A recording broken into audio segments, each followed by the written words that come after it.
Hi, I'm Trevor. This is my channel, The Musette, and today I'm going to talk to you about the coffee stop. There are one or two things about it that are not well understood and could wreck your ride.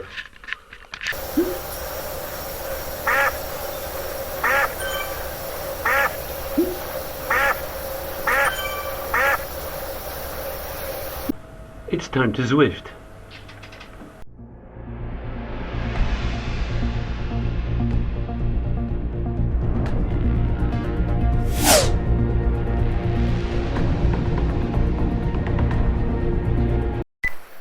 This is a ride round Watopia's Big Ring circuit, and it's organised by Team Evo CC.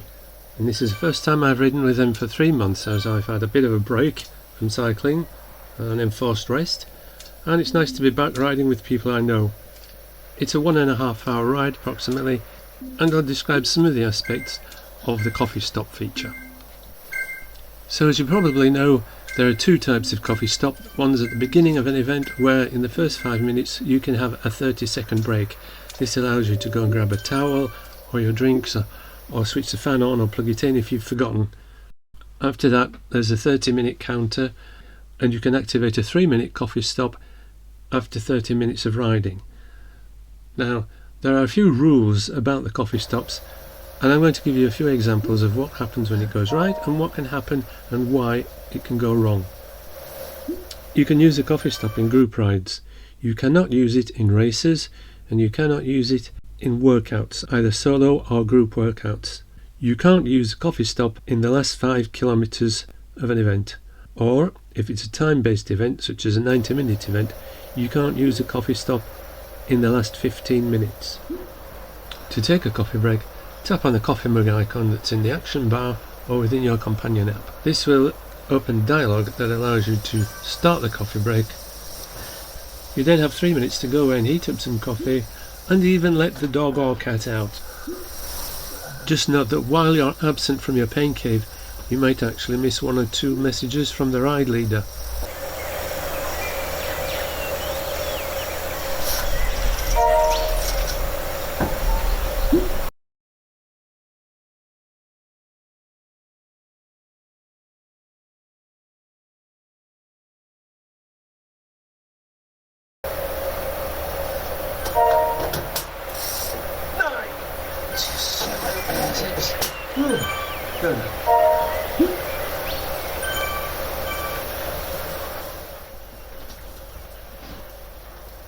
If you plan your ride, you might want to use a coffee break on a particular difficulty, either an uphill or on something like in this circuit, it was the jungle circuit.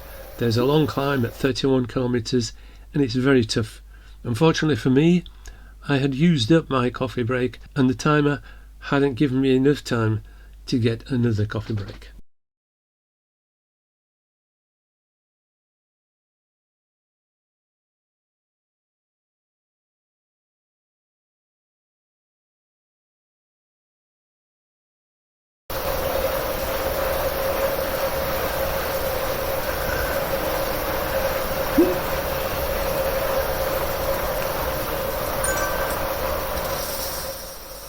Here's where you can fall foul of the coffee break. Basically, if you're too near the front of a group ride and you activate the coffee break, you're actually linked to another rider, and if that rider rides past the red fence and brings you up to the fence, your coffee break will be deactivated. Now the counter will keep displaying on the screen, but your rider will suddenly start to slow down and you'll be overtaken by everybody, as can be seen in this example. So if you're out in the kitchen grabbing some coffee and you come back to the game, you could well find your avatar stationary at the side of the road and nobody in sight.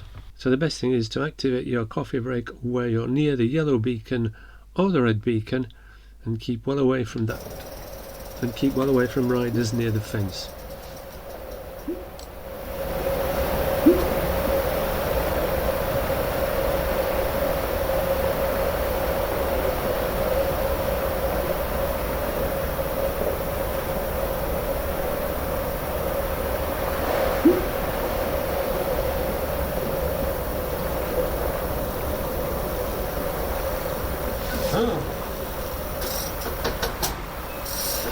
Oh God! Up in there!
Another way you can fall foul of the coffee stop is by activating the coffee stop too close to the last 5 kilometers or last 15 minutes of a ride.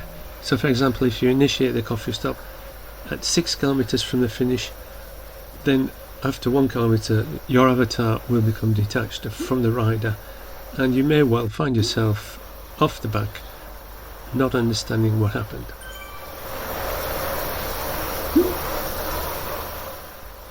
And yes, if you pedal during the coffee stop, this will deactivate the coffee stop.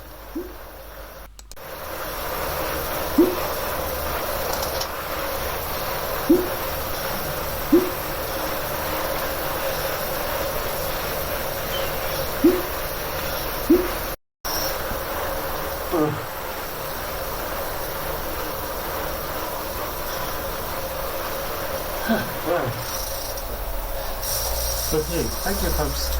It was a great ride. Ooh. My longest ride in 3 months.